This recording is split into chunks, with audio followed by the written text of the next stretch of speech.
Welcome back to First Take. Spurs and Thunder Game 5 of the Western Conference Finals tonight from Oklahoma City, with the series all tied up at 2 games apiece. The Thunder still banged up. They will be without A.J. Mitchell, and Jalen Williams is listed as questionable. The Spurs, who won Game 4, are seemingly healthy. In Game 4, Shai Gilgeous-Alexander led all Thunder scorers with 19 points, but did not get much support, as the rest of the team had 63 points. The Thunder's 82 points was the fewest in any game since December of 2021. That includes regular season and the postseason. This was also the second time this postseason the MVP has been held under 20 points.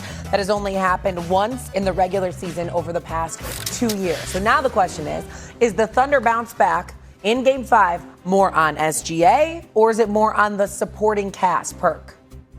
Oh, this is easy. It's the supporting cast.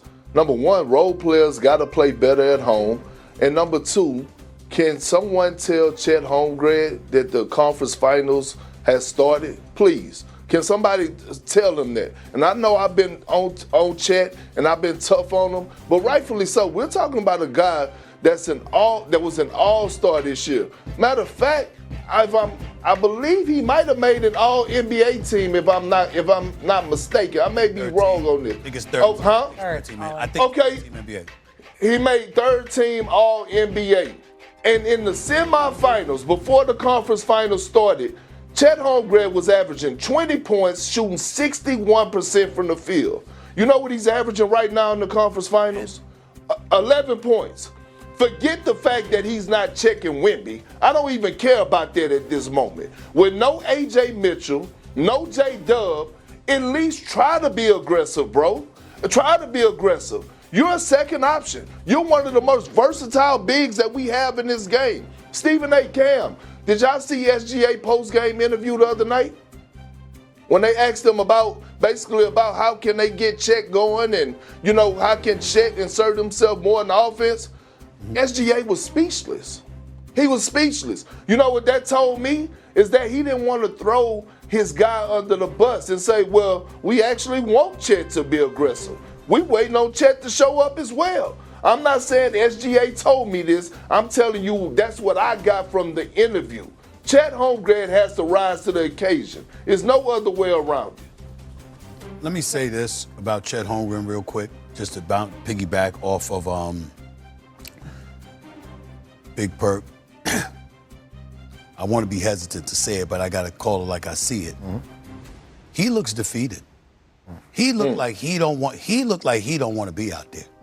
Chet Holmgren, go look at how he plays. Body language. Look at it. Big Perk is big on body language, but go look at how. See, the point is, if I always see you a certain way, then I'm good with it. You see what I'm saying? Right. I've seen Tim Duncan dunk on people in the same expression.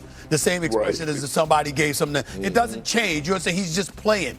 You've seen Chet Holmgren be a bit more demonstrative, have a bit more fervor, more bravado, etc. You see none of that in this series. Wemby's on the court. We all know the narrative involving him and Wembyama. And there is no question that Wemby is here and Wemby is coming and Wemby wants all the smoke. He don't give a damn who it is. But there does seem to be a little something extra special when it comes to going up against Chet Holmgren. And Chet Holmgren has virtually no response. Having said all of that, my answer is not the supporting cast. My answer is Shea Butter. He's the reigning two-time league MVP. He's the dude that's been averaging over 30 the last 4 games. He's the dude that's led the team to 35 consecutive wins. In other words, 35, what is it? What's the number? What's the stat here? 35 consecutive postseason games without back-to-back losses. The only team that eclipsed that was LeBron James and the Miami Heat from 2012 to 2014. They had 48. 35 consecutive games without back-to-back postseason losses. That is Shea Butter.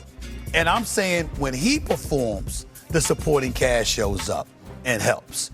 When he doesn't perform, they can't lift that load. This is Game 5. A.J. Mitchell is out. J-Dub is out.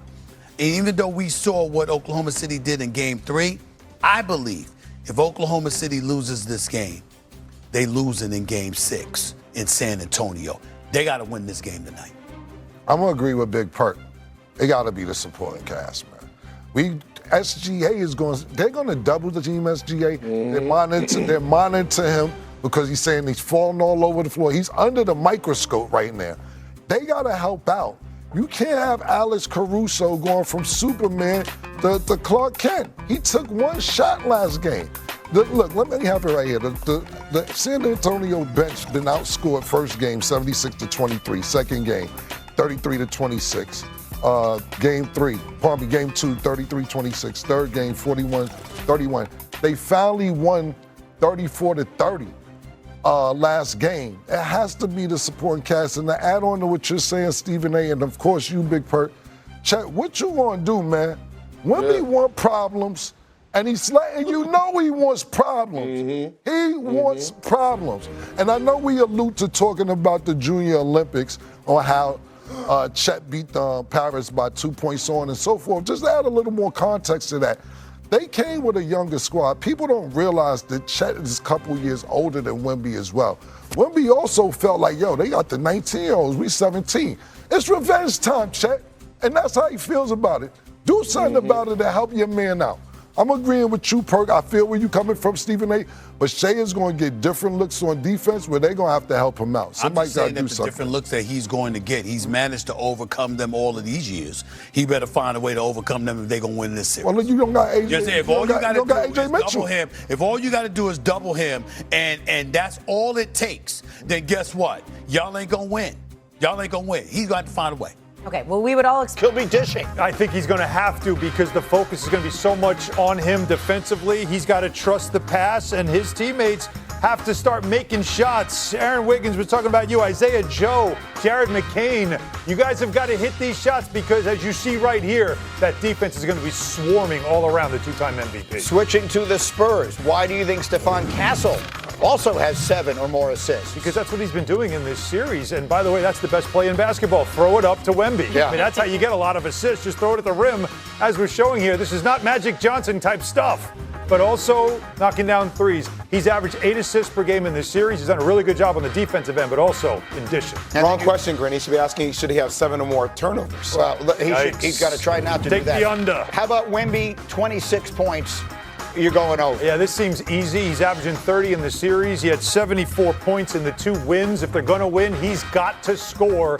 And they've had a hard time slowing him down, as you can see. If he knocks down a couple of threes, that seems to get him going. But him attacking the rim is almost impossible to stop, including these half-court shots, by the way. So if you like these picks, they're a parlay. SGA over 9 assists, Castle over 7, Wembanyama over 26 points. It's a parlay at DraftKings Sportsbook. The odds are plus 465. As we get set for this game tonight, a question just jumped into my head. Wendy, I'll give you the first crack at this, but I want everyone in on this. So the Oklahoma City Thunder, they win the championship last year. We talk about how young they are, all of that, and we have any number of conversations about how this is the beginning of a dynasty. And here we are a year later, and it feels like that all hangs in the balance tonight. You've got SGA, who was the 2-time defending MVP now, and the playoffs don't count in the MVP. So let's not have a debate now over whether this postseason means Wembanyama should have won it. The point is, it's his league until it's taken away from him, but it could be taken away tonight. Wendy, do you feel like that kind of pressure exists for Shai Gilgeous-Alexander and OKC in this home Game 5 tonight? Well, let me just say that I don't believe that the Oklahoma City Thunder are ever desperate. They have an incredibly deep team. They have the 2-time MVP. They have a great home court advantage. They have incredible depth. They have very good coaching. So I don't think that they're desperate. However, this is I do not think that you want to give Victor Wembanyama 2 chances to close you out. And so this is a vitally important game for them. But look, there's a reason why we haven't had back-to-back champions since the Warriors when they had 2 MVPs in their prime on their roster in Steph Curry and Kevin Durant. It is difficult to win back-to-back titles for all of the reasons that we know about basketball. And right now the Thunder are dealing with one of those difficulties, which is health to their softest position. Look, when you're the 2-time MVP, back-to-back years, it's your league, right? I mean, in that moment, whatever anyone thinks of him, whatever people with the flopping and all of this, which I see and I'm not dismissing, but at the end of the day, it's his league right now. That changes if Victor Wembanyama beats them, right? It becomes Wembanyama's league if he beats him. If he wins a championship, if he doesn't win a championship, maybe it becomes Jalen Brunson's league. I mean, Okay, but either way. I hear what you're saying. Either way. Face of the it league. feels like that's Wemby. tonight, right? It feels like that's tonight. Like it's SGA and Wembenyama, and I know that this doesn't decide the series, but boy, this feels like a big game for the Thunder. I think sometimes it's okay for it to be that macro, Greeny. I do like SGA versus Wemby. And I'll say this about